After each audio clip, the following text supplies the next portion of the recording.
אני חושבת שהנושא שאני מציגה הוא לא נעשה מתוך איזשהו מקום של מציצנות או פרובוקציה. אני חושבת שיש פה בעיה אמיתית. להפך, אנשים שברובם בארון בכלל. ומורכבת. אנשים שסובלים מאוד, גם אני סובלים מאוד, ולא רק שהם סובלים, והם סובלים בגלל החברה הדתית שמדברת כך. סליחה יובל, בגלל הדיבורים האלה הם סובלים. אנשים לא יכולים לקבל אותם.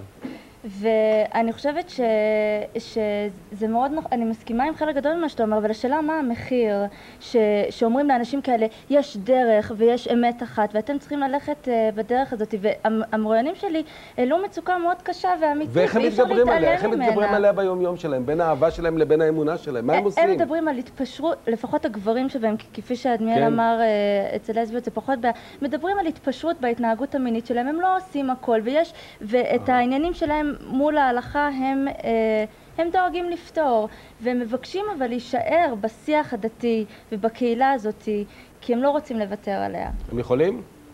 להישאר דתיים? אני לא מסוגל לענות על השאלה הזאת במשבצות האלה, אני אומר משפט אחד, הם יכולים להישאר בשיח הדתי. יש לכם שאלה, מישהו מכם חושב שבאמת לא יכולים להיות חיילי ישיבות הסדר עם חיילות באותה יחידה? לא תקרא שיר במקום זה. דשו בזה מספיק. הנושא לא קשור, אבל התשובה היא שלי כן. קשור במידה מסוימת, כן. קשור. טוב, רבותיי, אבל להיות בזמננו תם, אני מאוד מודה לכם.